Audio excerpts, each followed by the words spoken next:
It's open, completely free for everybody to come and enjoy. And they ask you can eat and drink. They ask that you go ahead and buy from their cafe to help support them as much as we possibly can. As you guys know, the online business is killing the brick and mortar stores. So they do make a lot of money off their cafe, though. So if you can support them on that, they allow us to eat and drink in here as well. On that way, we are trying to save up to buy our own projector so that we don't have to borrow John's. And we do have shirts. We can't sell anything, so for a donation, or you welcome to that. We're building up together. We have about 150 built up for that TV. We have some affiliate links that are on there. Anything that is ever earned on any sale that comes into the group goes to the group. So like for the projector, costs us about $155 to keep Meetup our subscription to. If we have any excess that we get built up, we can have contests that we've given away. Some contests, $1,500 worth of prizes. iPad minis, also the Barnes & Noble Nook, microphones, some really cool stuff, actually. A lot of stuff that comes out, but it comes on income. And speaking of challenges, Doug shared with me just before we started, have any of you heard of Ed Dale? Okay, Ed Dale is actually a very, very big name internet marketer out there. And the reason why he's so big is because he's very open to sharing his marketing techniques and helping beginners get started online. So once a year, he has a 1-month challenge. It's called the Challenge 30 Days. It just started yesterday, though. So at challenge.co, if you are brand new to internet marketing and you want to kind of have someone who's helping you along the way, I go ahead. I signed up for it just so that we can get to page 1. On this, you just give him your email address, and then he'll send you a password. And then when you log in, this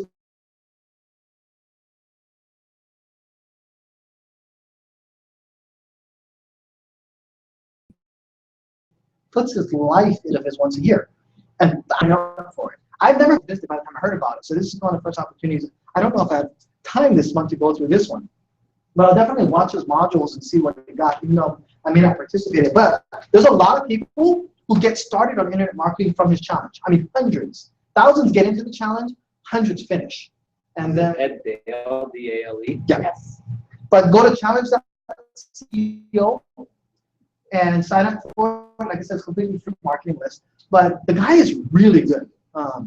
I love the content that he puts out there on about a lot of the stuff that he does out there. So I highly recommend that as well. And thank you very much, Doug, for sharing that. Does anybody have any questions before we begin with Anthony? Yes. Remember that we said that we were going to donate some of the makeup removers. Oh yes. And if people want to buy them, I'll bring them over here and so they can mention from the. Oh yes. So Teresa and Kirk have probably donate to the group. That can be actually from the donations for that. Again, to help us get a better projector, because I brought my projector, which is about 7 times larger than that thing, and it's about 7 times darker.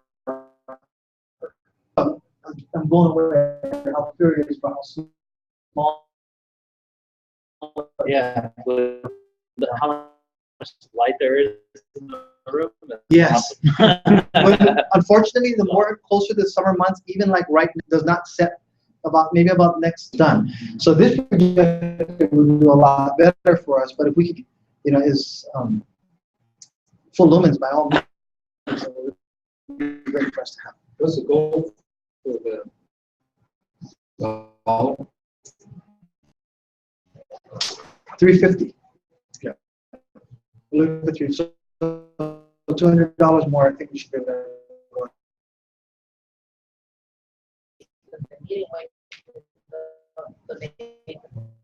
$10 each.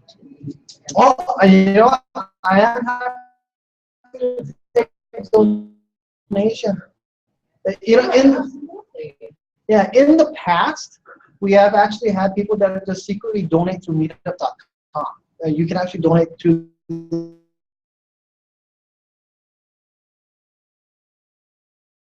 those are the thing that we do that covers all the fees that we actually have on that. But there has been very good years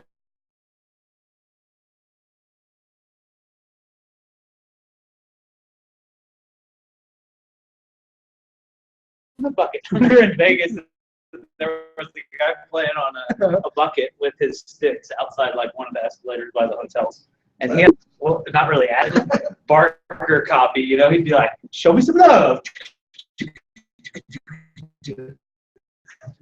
Put a dollar in the bucket. He's like, rock this. It's great. Welcome, everyone. My name's Anthony Frank, and I'm a product of this room. I knew nothing about it. In here, I found out about it when I was in college. Somebody told me, hey, there's a free marketing class in town. I showed up. Chris, hey, what do I have a website for his own? And he's like, really? That's kind of screwed up. It's not a very difficult term to rank for. He's like, you need a backlink. So I was like, okay, whatever that is, I'll go get one of those. How do I do that? He's like, other website. So an internet marketing kind of spawned from there.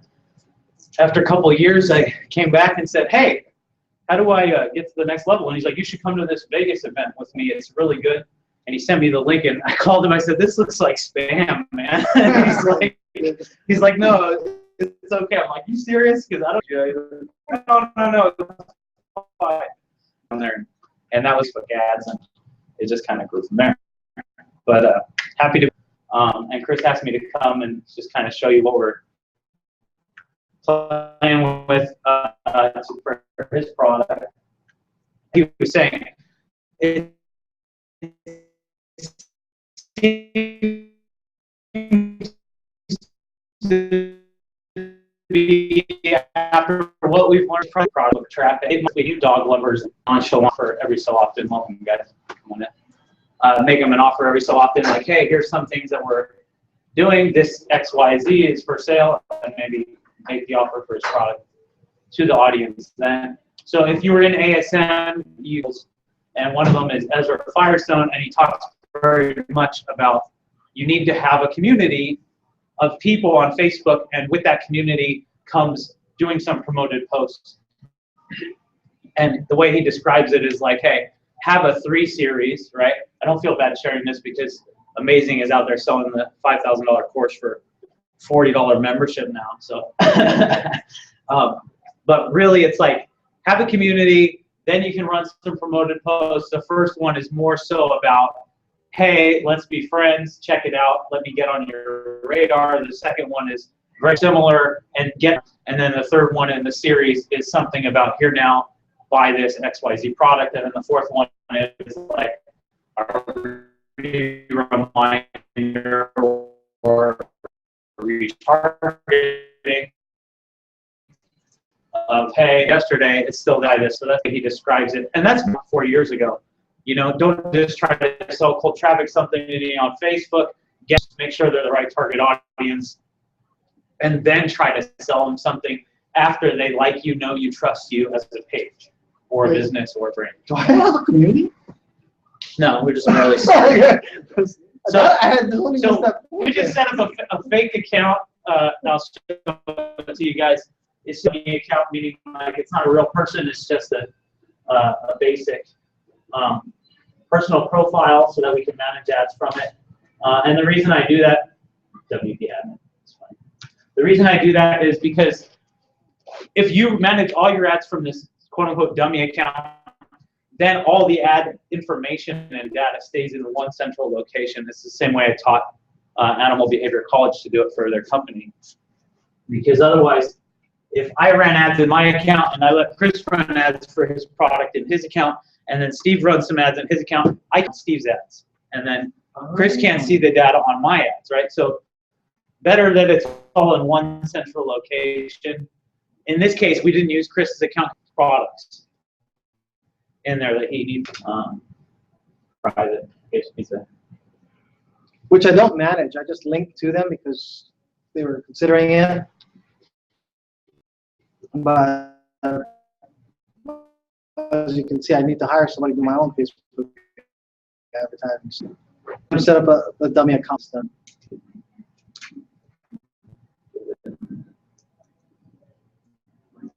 So Anthony, in order to run Facebook advertising effectively, you can't just run ads. You have to actually manage a page.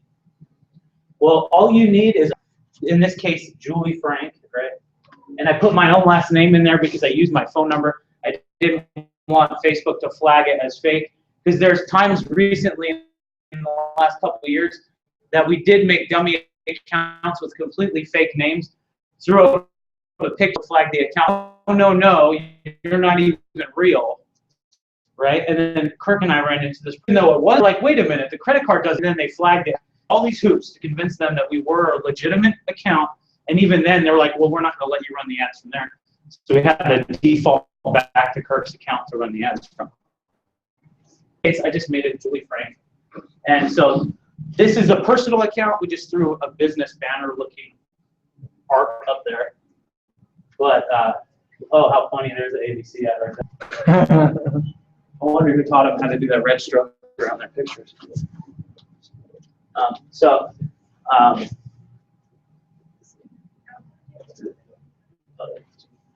So this is the business page for Pet Trainer's Choice, right? So we got to move the arrow because the little thing's all off from the button. But yeah, so what we're doing is we have the business page. Any personal account can manage a business page. Any personal account can run the ads on behalf of X business page. So you can be the admin of any business page you want. You can run all the ads from within that account. Just if you're running the ads for 9 different clients in your account, one of the things you're going to run into is a problem that we figured out a couple years ago when we started running ads from Chaz's account. And that was, hey, he just got billed a bunch of money on his credit card for other pages that were also in the account. And it's very confusing. So one of the ways to avoid all of that when you're doing multiple different companies' stuff is to just have one dummy account dedicated to running ads for all of that business, right? The other reason that we like to, it's easier to get engagement on Facebook when you're a person account to a person account versus you're a business account to the users on Facebook. They are not interested in talking to businesses, right? Everybody is already overwhelmed enough. There's already plenty of crap for them to see during the day. The last thing they want to do is start following your stuff, right? So it's a little bit easier to do it person to person. I'll give you some examples. So we were sharing some stuff, and we started to build a community on this page. Now, when you share videos, you get more engagement. So generally, you try to start out by doing videos. Here's an advertisement, 3 pictures that we made to sell the product with a link. This is all happening from the personal profile. And then we're engaging with other people on their Facebook business, Facebook personal accounts. Like here, we're talking to the dog trainer, Robin Bennett, who's an APDT dog trainer, and we've chatted on her stuff before. We've commented on her stuff. A couple years ago, it was so much easier. All you had to do was go around and find the influencers, chat on their comments, share some of their stuff. People would spill over to your page, and it would grow and grow and grow. But Facebook has drilled down how much reach you can have as a personal account or as a business account, because they already know what people want to see, and they need to serve up ads. If they're not serving up ads, they can't sell more ads, and they need to keep you engaged, because if they don't have eyeballs on the page, they're not selling enough ads. So it's not the same game it was 3 years ago when we were dominating on $5 like ads and getting crap loads of engagement and able to make $4,000 ticket sales easily, right? So the times have changed. But so you find influencers like this. In this case, it's a dog product. Who's the customer? It's a consumer that buys dog products. It's somebody that has a dog. Here's an influencer trainer from a reputable company, APDT. Start engaging with things that she's talking about. You know, there's 21 people sharing that post. Nobody's liking it. We can go like those comments. We can reply back to those people. we can start to build community, and that's what Ezra Firestone is talking about, you know? And so he's doing that from a personal account, and he's also doing it from said business page. The more he can build up that community onto his business page timeline, the more it's easier and simpler for him to advertise products to that fan base or community, right? Somebody that dominated this whole system years ago was a page called Dog Lovers, is Don Wilson. You still run that page? No, he sold it off. I think he sold it when they took his Facebook account away from him. So, and here's another good thing you guys should know. You need to be able to get notifications in order for people to start seeing your stuff, right? So if somebody likes your page, they no longer see all your posts, right? 3 years ago, they always saw your stuff. Now they never see your stuff, right? Less than 4% of anything you ever post is seen by anybody else if you're not paying for advertising. So one of the things Don came up with was a diagram in the banner that shows them, hey, go market, get notifications so you can get our notifications, right? And so years ago when like ads were really great and they actually worked, he built this page up to like 4,300,000 fans, okay? So when they post, people are still seeing it, okay? And they're not doing a very good job communicating back to the people that are engaging, just like this all day long, that are influenced, that do have activity and that do sell people stuff. And it's really recognizable because as you go through the timelines, you'll start to find the 5th or 6th one is always an affiliate link to something at a store, okay? So just find those influencer pages in your niche, communicate with the people on those pages, try to get them to come over and like your page, try to get them to get notifications from you, and try to start engaging them in conversation, build up that community, and then start hitting them with the promoted post method that Ezra is talking about. So we didn't quite get that far in the community building process with this, but we can show you. So you can't just throw up ads? You can just throw up ads, but we'll show you right now the results we got from throwing up ads so far. Oh. So we ran a website clicks ad. We had 251 website clicks. We had a reach of 10,000 people that saw the ad. It cost us 19 cents for every click. We spent $48.23. Oh yeah, that would probably help so they can kind of see it. Doesn't zoom in much more, huh? Control plus will make it bigger. Control minus and one back. So that was one that we had, and if we open up the ad, we'll kind of show you what it looked like and what we got. So I wrote no email because it literally sent the traffic to a landing page that didn't even require their email address. We were just like, take the freaking coupon code and buy the crap already. Because by that point, we were getting frustrated. But so the audience we ran it to was, let's see here.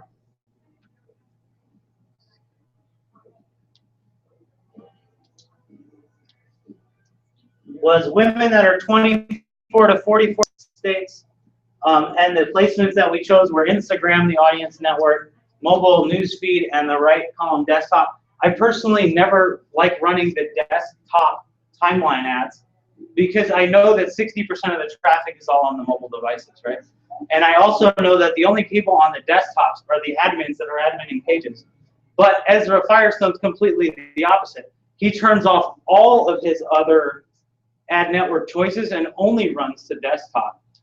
And I know that there's other people that are successfully doing that because they're like, hey, the people on desktop are far more likely to use their credit card because they're on a desktop or a laptop with a mouse. So we're testing both. But generally speaking, like when I did all the ads for ABC, I never ran the desktop stuff. I would only run all the other audience network options. So in this case, we just ran those. And if anybody in the crowd has anything to say, you're more than free to throw in your 2 cents on that. Like, John, you just do desktop only, don't you? No, I do desktop and mobile. Yeah. Do you do the audience network in the right column? No. You don't? No, I don't do the right column. Are you doing Instagram? No. No Instagram. But what I've found get a good audience, you need three things. One is your keyword, whatever the keyword is.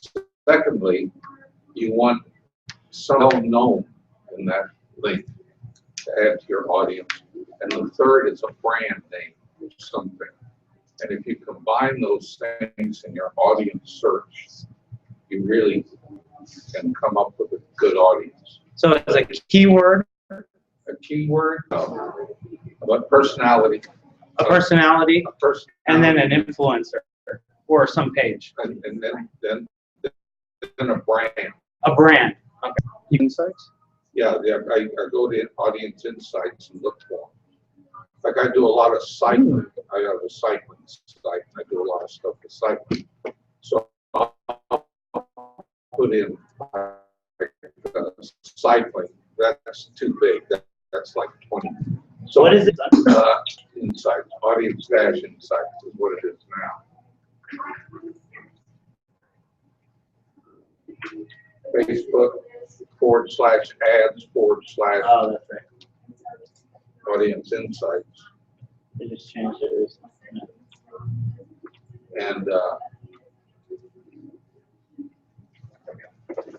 okay, So if we want to build an audience together, so if you want to build an audience, we can go United States, age range, let's just well, say. no, I don't do age range at that time. I'll tell you why. Okay. You go down. Let's do cycling, for example. We put in mountain bike. You want to do men and women? Right now, you don't care. Okay. We're going to come back and change that. But if you put in like mountain bike, you know what? You want the you want biking people that are interested in mountain biking. Okay. Now, if you got mountain biking up there, go up and go over to pages. See where it says page? Just page likes. Click on that.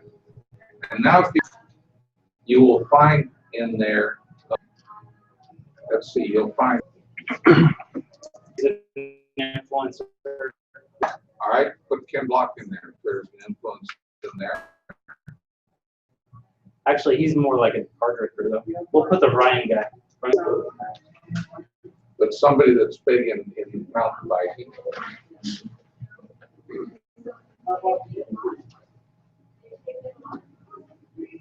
So you think there'd be a celebrity for dog pee spray? Oh, there's celebrities like Caesar Milan for dogs. Oh. Yeah. See, we've got that in the audience. We just do it a totally different way. But And At the then, end of the then day. I'll look for a product and find a product to put in there. so let's say, You go find products down there. Go back up. Number 9. gearheads. Gearheads, putting gearheads. Okay. And see if that's there. If it's not, so find another one that is. GoPro's in there. GoPro. Okay. Go back to the demographics. And now when you look, you can see that most of them are men, right? So I would advertise to men between 18 and 44. There you go. That's a great way to do your audience building. Does it give you an estimate of how big the audience is? Yeah, right at the very top, under new audience. 15 to 20 million. All right, that's too big, but you can always come down on your interests and you can take out certain things. So when you say too big, what is a good size? 2 million to 4. Two.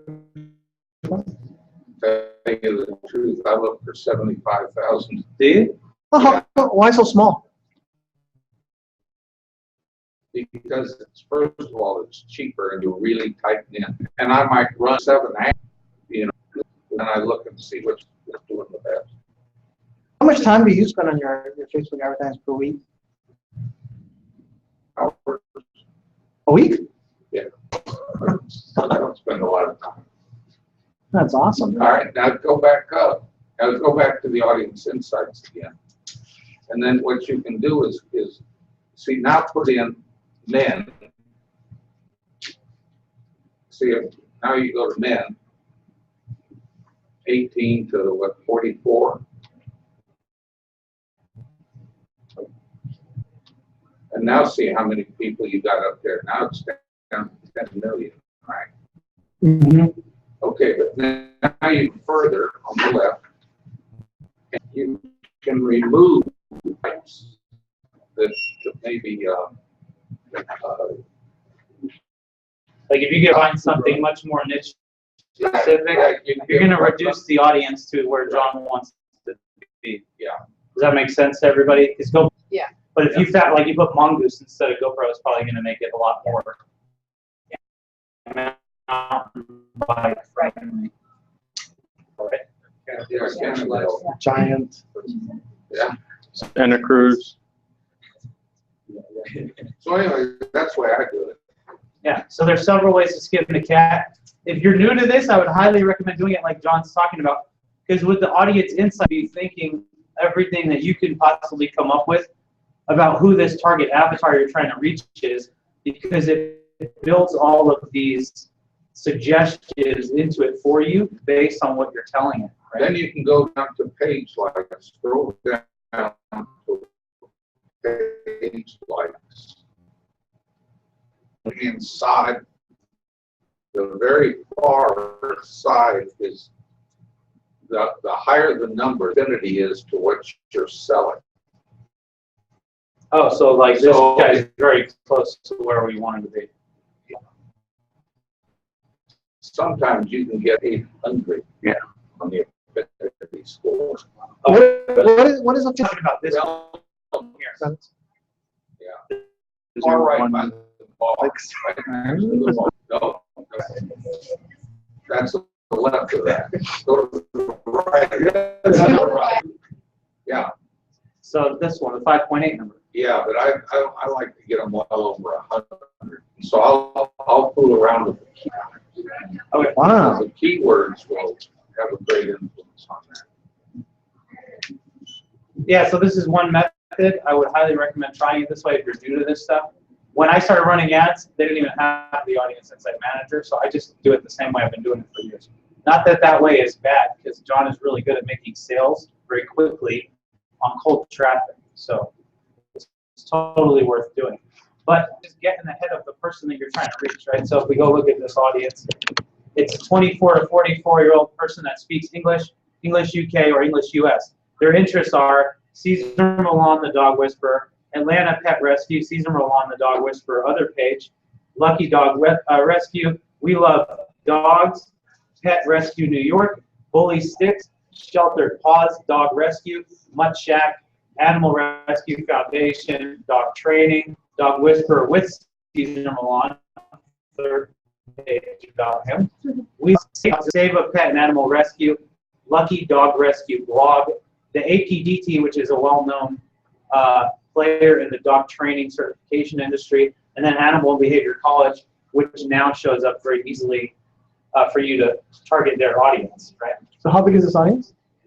So this audience is, it says up to 200 or 2.3 million in total, and then on Instagram, 960,000. And then estimate based on how much you're willing to spend. John said if you cut that number from 2.3 million down to, what did you say, 70,000 or 700? Well, around 200,000. Yeah, if you cut that down to 2, now you're going to see more of the base. And the estimated daily reach is only a benchmark that Facebook is kind of giving you.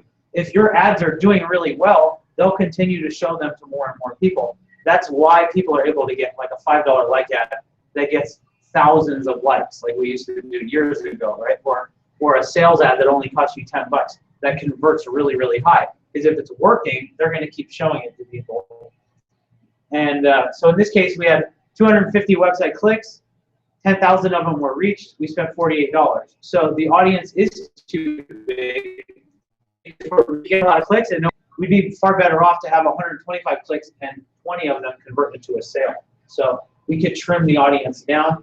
And even though John and I have totally different ways of doing it, both methods work. And I would say if you're new to this, do it the way he's talking about, using audience insights, because that'll help on these little indicators, right? What pages you might consider, what your affinity scores are, et cetera, et cetera. You can also add a page like the one that's got the most there now. So you go down, you've got your groups, scroll down on the page likes, and you can take one of those pages and put it in there. Yeah. And take the one of the highest in there and add that to your interests. Yeah, we have to be like this one, LED content. You know, it's amazing what you can find. So your approach to this versus John? Well, that's what John does with Audience Insights. I don't even use Audience Insights because I already know the dog niche and I already know the ads that work for ABC because I did them for a year and a half and I trained all of their people how to do them, right? So I already know what the audience, it's a matter of narrowing it to the right audience for Chris's product, right? Or if somebody else was selling a different dog product that wasn't pea spray but maybe colors and dog treats, who's the audience I want to get to that one, right? And so I already know Cesar Millan, good fan base, and if you do it the way Don Wilson does it, you never pick the biggest name in the niche, you pick the next sets of good names, and you don't pick too many of them, right? Because again, like John's saying, the more micro you can be, the more effective your ads can be when you hit home runs. You're really going to find and uncover the good audiences. And then when you're really micro like that, you can find and uncover several different very good audiences. When you're a little more broad like this, you're going to get more visibility and traffic. It's going to cost you a little bit more. You may not be getting the best quality of traffic, right? And so it all depends what you're selling, who you're selling to. And like I said, I don't even use the Audience Insights. I just go out and get press kits off of the websites and find out who's in the industry, what magazines are there. And then I go look at their Facebook page. How is it doing? How many people are active on there? And then I'll decide, do I want to try it in one of my audiences, right? But the way John's showing you, it kind of cuts off a lot of that extra research, right? Because I might not have even ever heard of or found Oracle Lighting, and Facebook's telling me, hey, recreational sports, their page has the people you're looking to reach, right? So there's no wrong way to do it, but definitely if you're new to this, just trying it John's way first, because you're not going to make as many missteps, right? Is there a corollary in Facebook ads to the quality score and pay-per-click ads? Anything that gives you an idea? Totally different beast. Pay-per-click quality score, they'll tell you it's all about ad groups, ad campaigns, ad sets, and how well are you converting, right?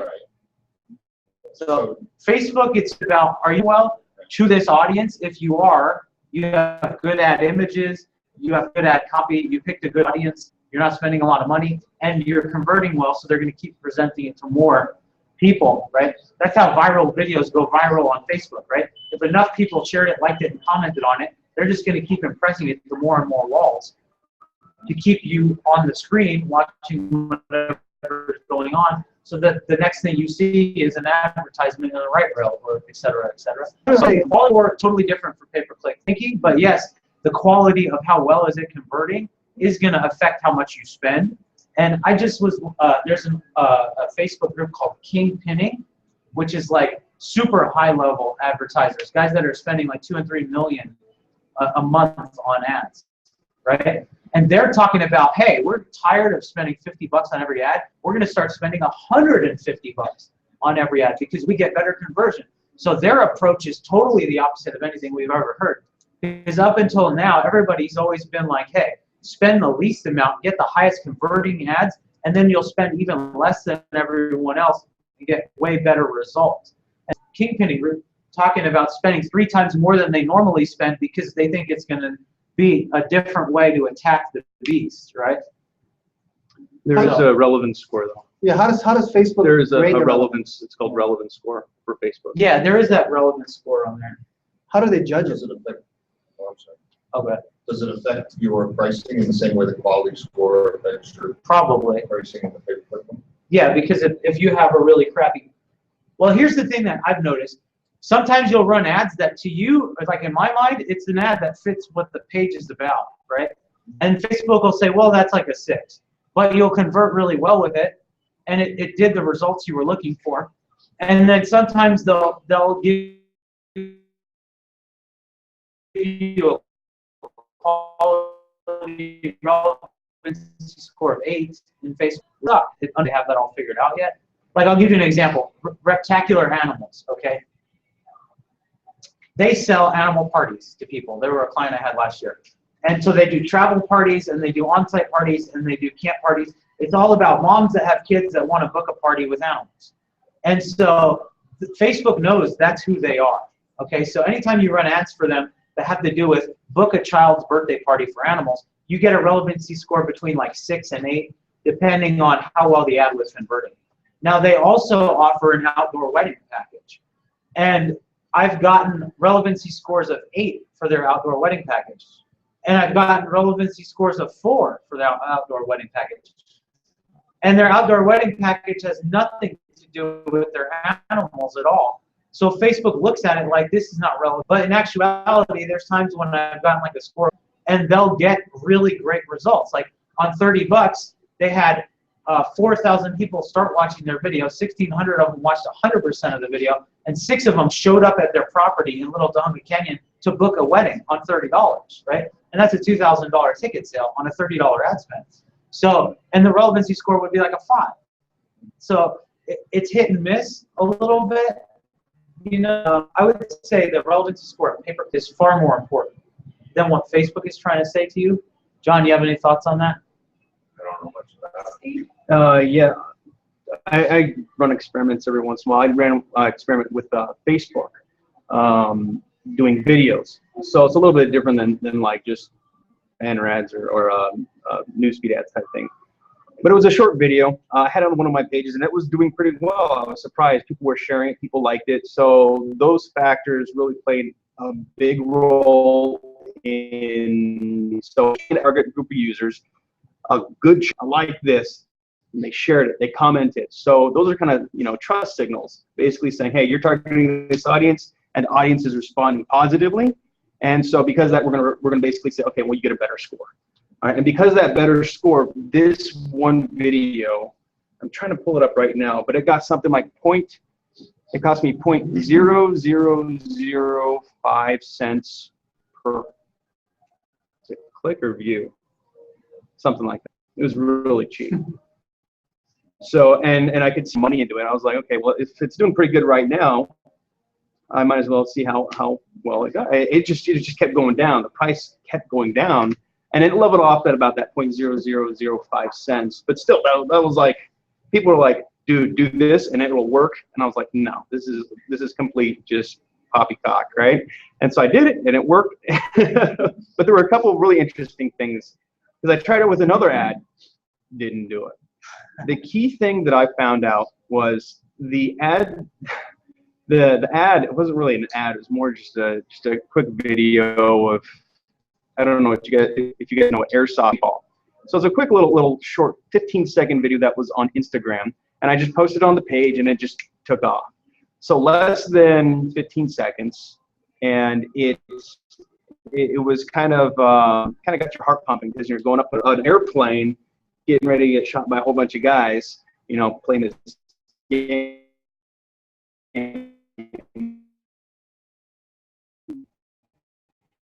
And so the target audience and the video was very real, kind of new to a lot of people. So I think it really grabs. They see the video, they stop. If it's enticing right at the beginning, and it only lasts for like 15 seconds. Remember, who was it? Marisa was saying that, like, yeah, 7 seconds or something like that. Attention span of the average person. Yeah, there you go. Less than a goldfish. So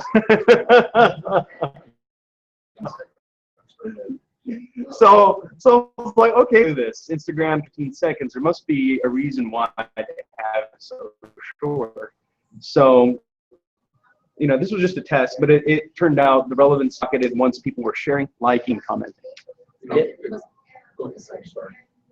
Was the video yours, or you just found it on that Instagram? No. This is my video, because I put a little GoPro on, and I ran a little airsoft page, and it just kind of took off. I was surprised, and I noticed it was doing well. I was like, let's throw an ad at it, see how well it does, because it's one of those the viral videos, right? E-commerce type companies using that in their Facebook pages to kind of spur a lot of that, the sharing and the liking, because the more shares and likes you get, the more exposure you get to your page, and you get more likes and stuff. You heard of Chris, when Chris said, he says, no more than about a 20-second video.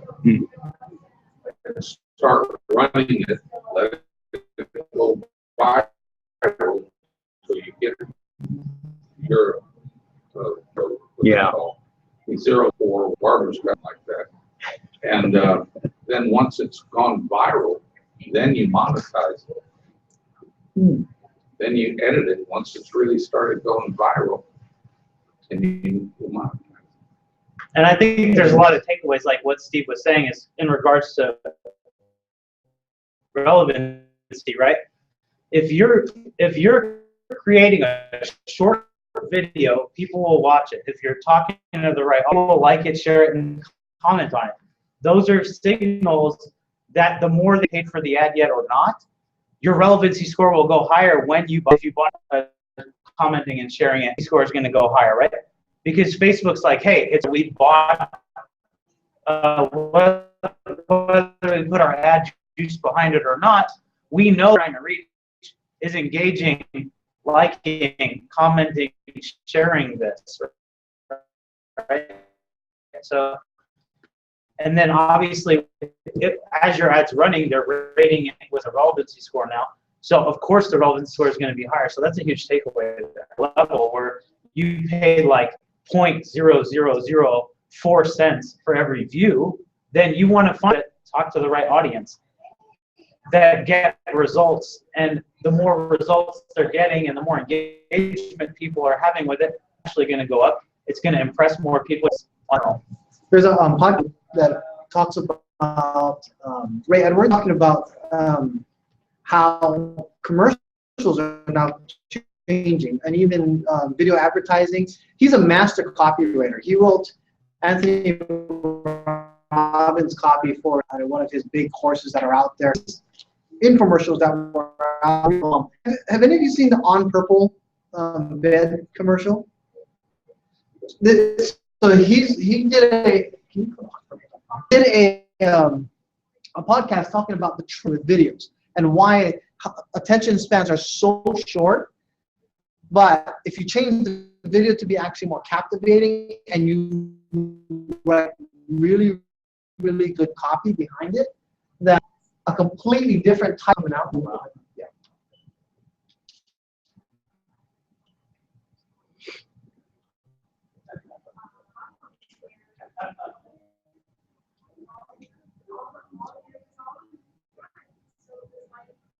What's a super easy way to I did see that.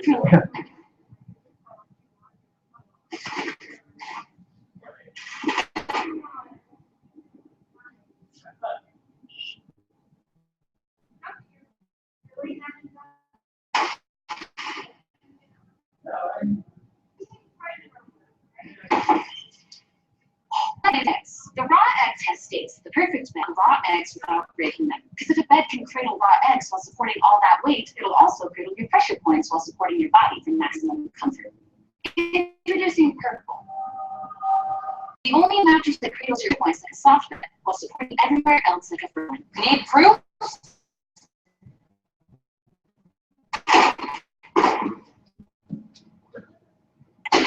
Double check. Triple check. Oh, I'm really heavy for a little girl. Yes, these eggs are raw. And no, we didn't aim with that bait. Maybe because it has 15 patents, was created by an actual rocket scientist, and uses a comfort grid system to distribute weight across any body type, giving you the best sleep you've ever had, guaranteed. Thanks, science. Now, there's the catch. Most high-end mattresses cost $5,000, but ours is only $1,000. We're sorry about that. We're the best. But you can spend that extra money on, I don't know, an adorable baby bear. Don't let it in the mattress, though. It will pee all over it. And while you're saving money, you'll save time too. Because we're shipping Purple right to your door for free. Thank you. I have too. We're so convinced you'll love Purple. If it doesn't change your life in the first 100 nights, we'll take it back for a complete refund. That's the Purple no pressure guarantee. So if you or someone who loves seats here to buy your Purple on Purple, no pressure. Action. Need proof? Good class.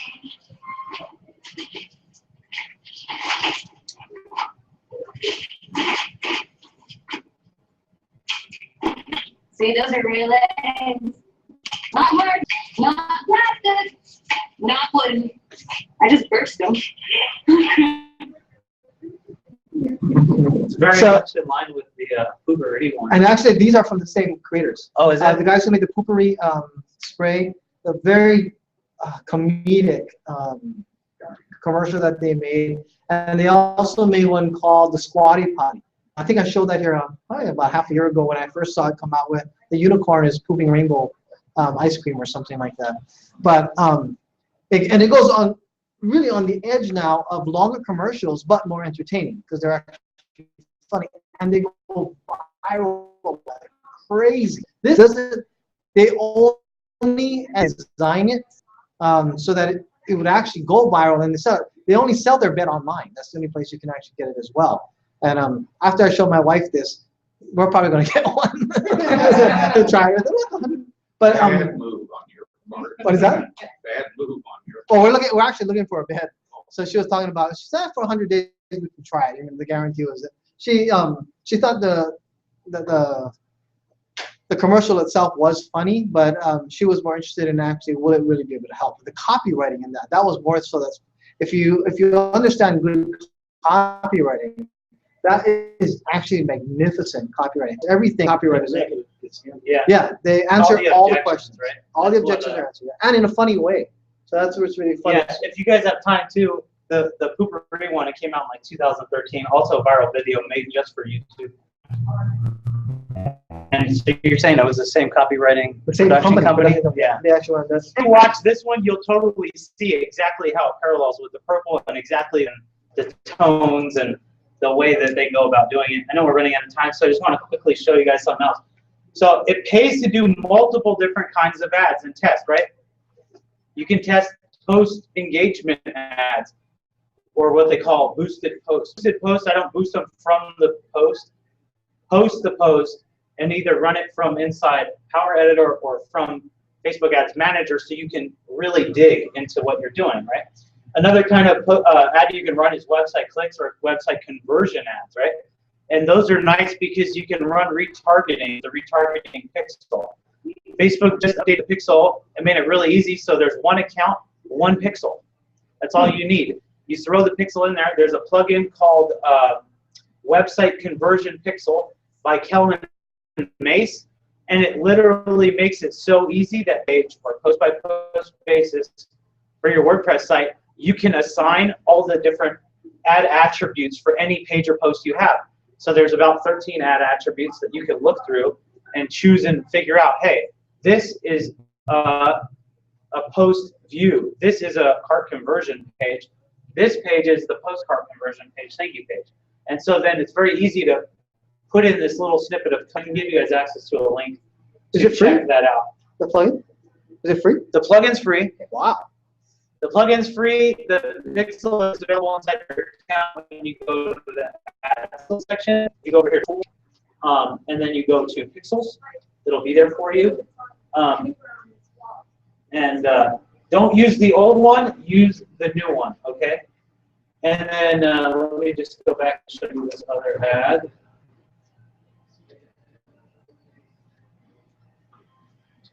So this video views ad had 684 views, 2 cents a view. We spent $12 over about 2 days. I think I let it go just to see. One of the things that I used to always turn off my ads the same night I turned them on, even though I would tell Facebook it's going to run for 48 hours. I purposely turn it off the same day I turned it on. And I would always cut it off on the uptrend. And then with Reptacular Animals, I started to notice, like Steve was saying, if you do a video ad that's naturally getting a good relevancy, even though you're paying for the ad, if you let it run, sometimes it'll get even better results the next day. And so sometimes I'll let it run a second day to try it. But for the most part of the time, if you let it run a second day, it's all on the downhill slide on day 2, and you're just wasting money. And you could have just spent that money on a brand new ad and started with the up peak again. Now, if you hit the home run ads that just take off, you're going to see that the longer you let it run, like he was saying, the more money you kept throwing at it, the better it was doing every time, right? So in this case, we had 684 video views and 2 cents a view. We spent $12. And the one thing I like about it is you can actually see how long did they watch the video for, okay? So the best one I ever had was that Rectangular Animals one. We had 4,000 people video viewed it, but in actuality, 1,500 of them watched the video. Here's another thing you guys should know. You don't need to use video. Get away with putting 5 pictures into what they call the slideshow maker. Facebook will turn your 5 photos into a slideshow, and then that's enough for the video views to run. And then that makes it short, right? Because if you have 5 pictures with a 3-second transition between every picture, it's only going to be a 15 or 20-second reel, and that's enough that they'll watch 100% of your thing, right? So does it have music in the back or anything? You would have to do that on your own. Yeah, you would have to make it yourself and then add the music. Welcome. So in performance, if you ran a video ad in performance, you can see the video engagement, and then they break it down. How many people watch 10 seconds, right? Before start playing, 201 of them made it past the 10-second mark, right? And then if you go all the way over to the side, it'll show you the breakdown. How many of them watched the video? How many of them watched 50%? How many of them watched 75%? How many of them watched 95%? And then how many of them watched 100%, right? So this last one, 27 people watched 100% of this video, okay? So that's totally awesome. I love that. And I like to use the conversion pixel because run the Power Editor the next day to the custom audience that you put cookies on, right? Everybody that you sent traffic to your website, if you had the conversion pixel on them, a cookie, the next day you can do an audience ad just to that audience of people that have already raised their hand and showed interest and made it to the website once, right? And I was on a Periscope. I don't know if you guys are familiar with Periscope, and this guy named. Can we see the video before you hop in? Oh yeah. I think it was just a slideshow.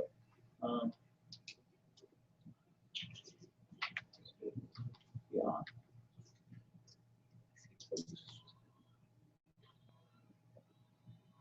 So out of 247, 27 of them watched 100% of this.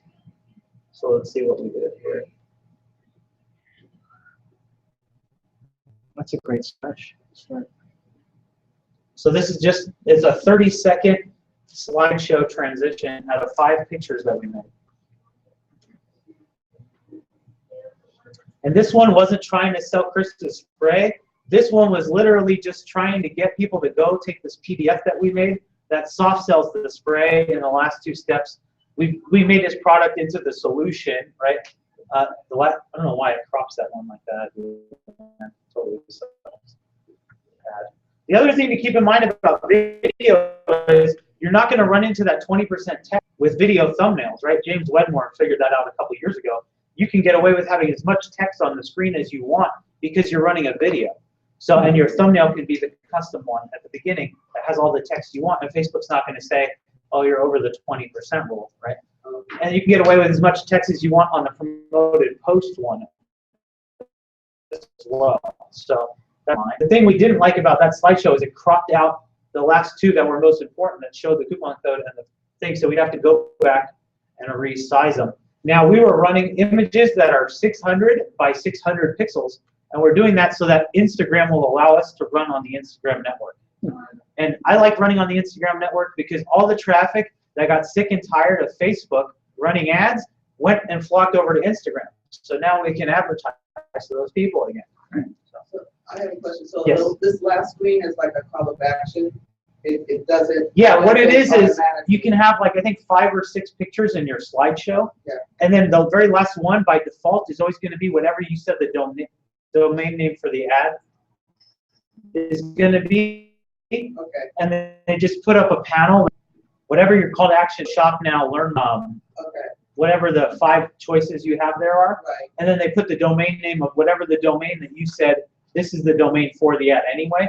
They just make it the last panel So you now. don't even have to do a JPEG with copy on it because it'll be done. It'll be at the end. Like you could just out of a lady with a headband headshot 4 times and tell them my, Yeah. and then tell them here's my URL, and then it'll display those 2 at the very end for you like that. Yeah, I would recommend doing as much art as you can to like convince people and convert them over, right? And like John, different methods, but both work. You got to train, right? If you're not open to trying stuff, you're never going to find the winners. Like I sat down with him a couple weeks ago and said, look, I'm getting all these clicks. What can I do? And he looked at my landing page. He's like, get rid of all this other crap on there and make it more simple, right? So that's what we did. Simple version. And it's just all about testing audiences, testing the ad types, right? Like one of the things I discovered for Color Me Mine, if you run local awareness ads, you get way more clicks and they're so damn cheap, right? And if you put the link on top, you're going to get more people that click on the link than Facebook is even getting on their own buttons, okay? Because people see blue link, they've been trained to click blue link, right? And so you learn like all these things, and Facebook will report like, oh, you had 17 clicks on the website, and then your tracking link will report that you had 40 people click on the link. So you're getting more people clicking on the link than on Facebook's actual button, and you're actually getting better results. And then sometimes you're finding people that saw the ad once, didn't take action, went back and re-clicked on your link because they wanted to go back and revisit whatever it is that was there. So it's worth testing all this stuff, right? Like I would have never discovered that had I not started putting the links in the local awareness ads. And those work really well and they're really cheap. And you're not limited to local awareness based on where it is at your page. You can pick a landmark anywhere in the country and say local awareness around the landmark. Like if I want to just market to dog owners in San Francisco, I can just say Fisherman's Wharf, 50 miles, and run a local awareness ad to people in Fisherman's Wharf area 50 miles away. And so just because they intended it to be a certain way doesn't mean you have to stay within the lines, right? So be willing to test, be willing to try different things. Like I'll probably go home tomorrow before we start running the next series of ads for Chris's product and just build a ton of audiences so that we can test a lot of different things and see what magazines were we overlooking, what pages were we not seeing that Facebook was like, hey, they're right here for you, try those, right? So Anthony, check your message. See if I could just show you an example of the video. Yeah, in your message. I just. Another thing is one of those links that actually goes out to, Anthony created a killer PDF on how to clean up that one. Dog messes on that. So if you landed on the page, he had a landing page that actually, get the free PDF on how to clean it up. And at the end, and of course, to clean it up, you need an enzyme cleaner. So it actually had an enzyme cleaner that was promoted online at the end. here's Steve Watanabe's video. So this video got a relevancy score 10 out of 10. At its best, 0.0005 cents per click. That's it. It wasn't anything spectacular. That's all it was. So that's kind of like the anticipation. If you're scrolling through and you see someone approaching a plane with an airsoft, well, it looks like a real gun, but it's an airsoft gun, right? We were in Mojave. They took like the whole graveyard, like the airplane graveyard. It was so much. And like, here's the killer part right here. 116 comments, okay? If you want to build community, as soon as they're commenting, you should be liking those comments, replying to those comments, getting engaged with those people so that they will be more likely to continue talking to you, right? Facebook is all about keeping you on Facebook. If you talk to someone, they talk back to you, they're going to show the next post that you make to those people, whether it was an ad or not. If they keep liking and commenting and sharing the post, you're going to be on their radar, right? Like if you've ever noticed, everybody has seen their reduction in reach go way down, right? But if you noticed when you post something, if somebody likes it or comments on it, then they'll end up liking and commenting the next 20 things you post in a row, but they'll be the only one.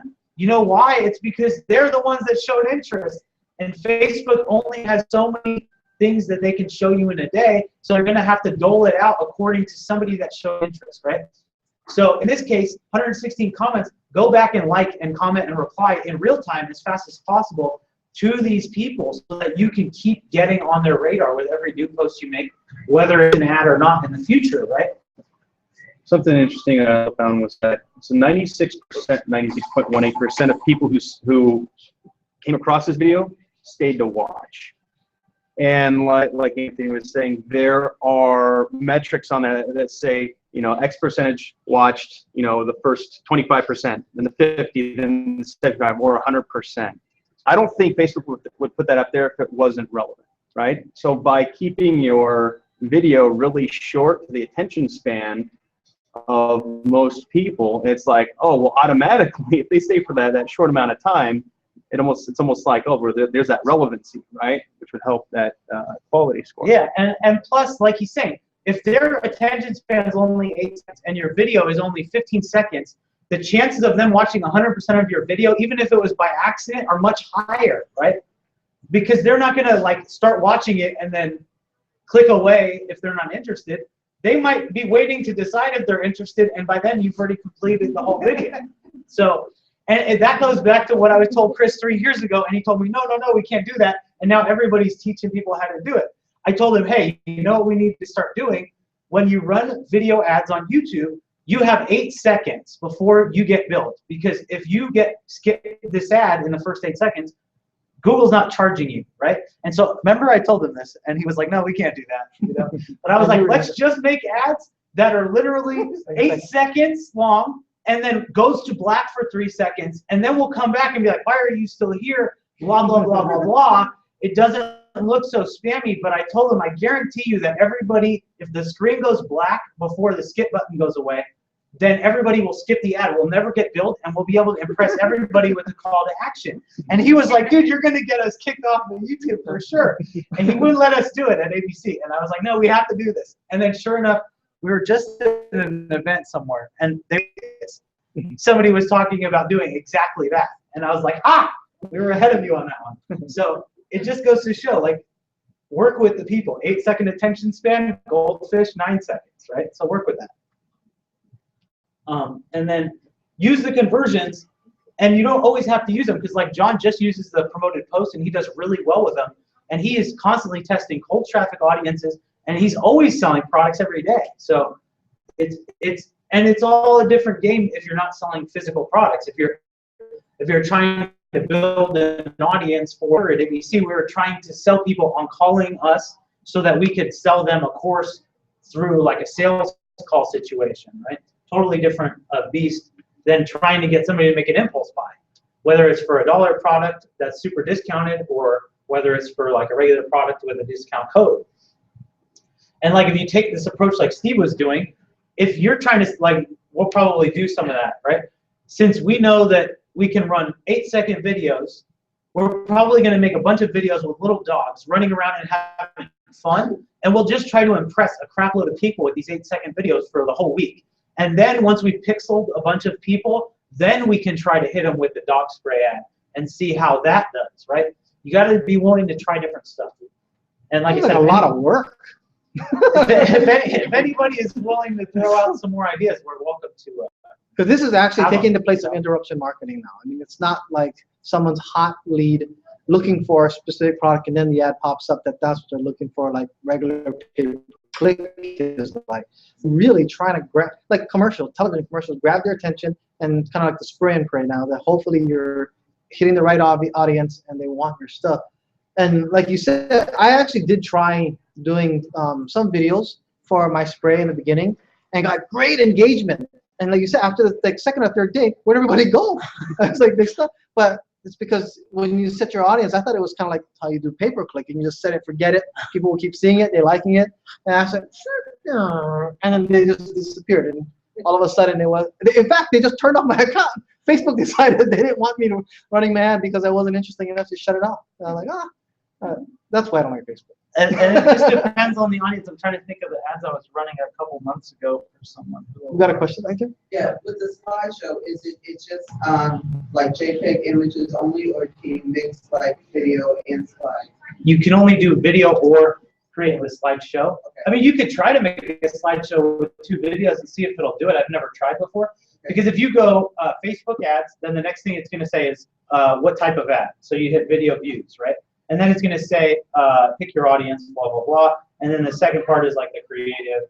So now you're going to say like, they're going to be like upload your video or create slideshow. So you could try to click create slideshow, and then when it gives you a little plus sign box, you could try to load like multiple videos with some pictures and see if it takes it. I've never done that before. I've only defaulted to the slideshow because I know that video views get more views. People on Facebook are tired of looking at pictures, which is why they introduced all the video stuff. And video is just a better way to communicate with people in general. And you can track how much of it they watched, right? Because when they tell you like, oh, this picture's got this many impressions, how many people actually converted from it, right? Because the days of like just getting a bunch of visibility are way over. That was like 4 years ago. That was cool, but now it's not really worth anything. So, Before we continue, I'm going to have to continue after, but because we're going to come close to 8:30, I wanted to find out if anybody had any questions before we hit 8:30 hours that you brought. Doesn't have to be about Facebook. It can be absolutely about anything, because I don't like people leaving without an opportunity to ask questions about anything internet marketing related. Does anybody have any questions? And also, I also want to bring up that Anthony has a WordPress and marketing meetup group. What is it? First Saturday or second Saturday of the month? When is it? The Newhall Library is the second Saturday coming up. It's a WordPress training lab. So that's this Saturday. Yeah. Yeah. So if he does WordPress training lab at the Newhall Library, it's completely free as well in their lab center. Yeah, this Saturday. What time? That's at 1 o'clock, and then we also have a paid website design one that we're doing on Wednesday night, the 13th, and that one's $25, and 5 of it goes to helping to fight for a cure for Alzheimer's. So that one's the Wednesday night is a paid one, and it's at Home Care Services on Cinema Drive. The free one at the Newhall Library is on Saturday the 9th at 1 o'clock. The Wednesday night one is at 6:45 p.m. So I'll put up the links. Oh, I got some links to the information on scvinternetmarketers.com below this video. Once this video is done, it actually gets posted. We'll have some of the reference links to that. So I think if you could email that to me, I'll put it under there. Yeah, for sure. Yeah, if you guys want to check all that stuff out too, I try to put as much of it as I can. The Newhall Library I forgot the setting is pretty awesome. But yeah, planetxeo.com/SCV. I'll add it there as well, and then I'll give Chris that link so he can add it to his site for you guys too. Let's see. Does anyone have questions? Please don't leave without asking. I have a question. Can anybody show gratitude for the group by donating $5 tonight? I volunteer to collect them. No, thank you. I appreciate this. Yeah. Well, you know, it's we have to show our gratitude for Kristen. Oh, thank you. And I mean, it's for our own benefit. So, who says I? $5.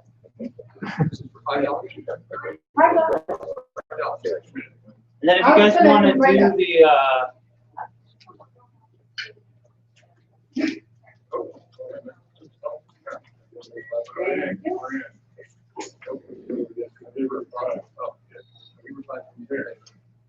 try to find that little cheat sheet. Thank you. Good job.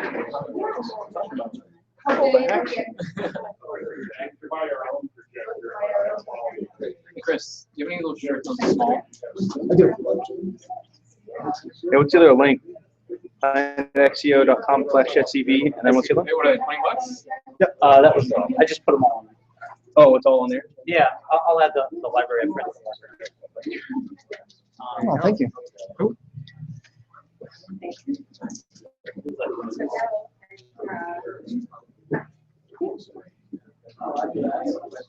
So we saw this to you. It's actually. Yeah. Okay. So I that's have a question for the group. I think I left you a message, but I advanced since the last time I left you a message. Does anybody use promoting pins on Pinterest? Yes. How's it working for you? I'm not done enough to be sort of authority on it. I haven't validated, same thing. Okay. They're it's it's not as straightforward as some of them, Google or Facebook. How's the interface? Is it easy to use? Yeah. It is? It's easy, Yeah. but I mean, I just put a shocking picture. you can't really drill down, get a good client base. Mhm. I just had to learn the Pinterest between like doing impressions and I was watching a lot of video.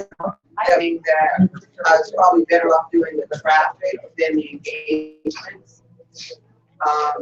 So I started doing that. So I mean, I was getting a lot of shares and likes and I got a little conversion rate, but like I said, I'm still learning how to do it without going, too overboard. But I had called you and left a message, and then one day I went in, I was like, oh, I finally been approved, because I was just sitting there waiting for months to get I think approved. they approved everybody at one time. Oh, did Yeah, they? because I had like 3 different accounts. Okay. And like that, they were all. Now, did you call on my phone? I think I called, one of those. I never got a message. Yeah. So, that was me. No, it was a while ago. Okay. I was trying to understand the whole promoted pins thing. Oh, okay. And then, like I said, I just went on YouTube and I started doing it. It's very, like I said, it's very easy. Are you still using And you can pick your products and things like that, so. Yeah, absolutely. Story with that lady and one so well. Yeah, great. Actually, I was like, Alvaro. Yes. See if I should jump in.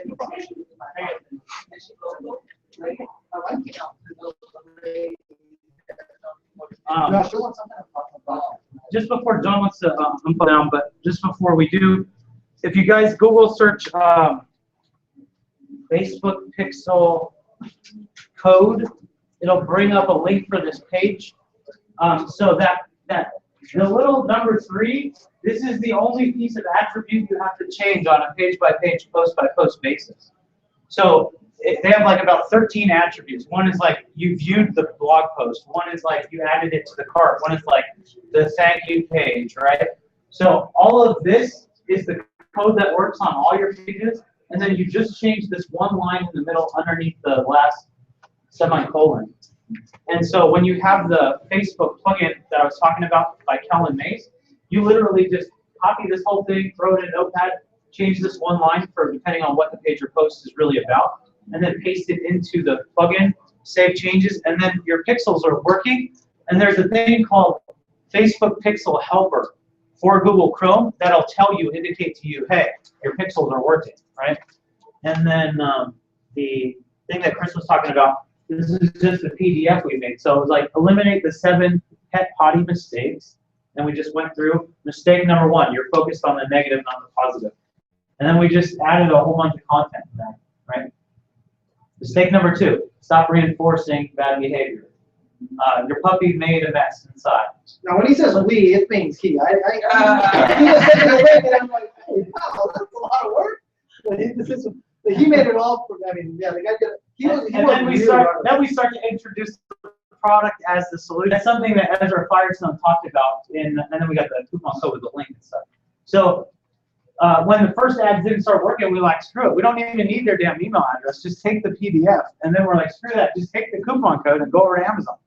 So, and we're still testing. But now that we saw what Stephen was talking about, we're going to make a bunch of dog videos. And we're going to try that. Do a little bit more community building. But Ezra talked about this in a webinar on Rapid Crush a few months ago. And John, you can unplug this now. And it was really just all about like, you have to go out there and make the product the solution, right? And if you guys go check out his website, it's called Boom. Yeah, his website is probably Smart Marketer. But like, if you want to go see one of his physical products and how he does indoctrination for his people and all the things he's doing right. I think it's called Boom Cosmetics by CindyJosephs.com or something like that. And it's a Shopify store, and he's got so many bells and whistles on there.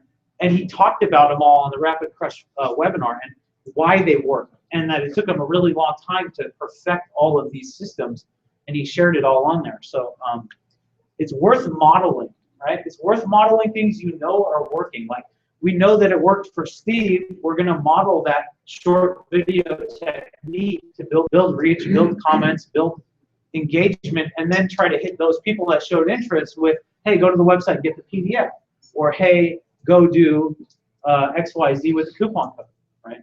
So, and you got to be willing to test and try and don't give up. Thank you very much, Anthony.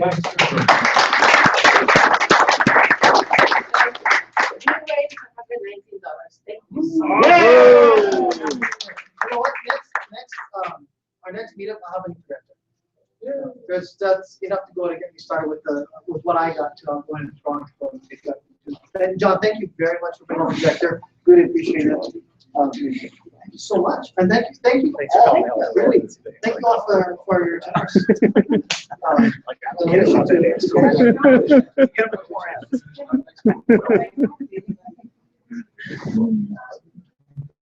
I do. Unfortunately, it's a little. Thanks for sharing, John.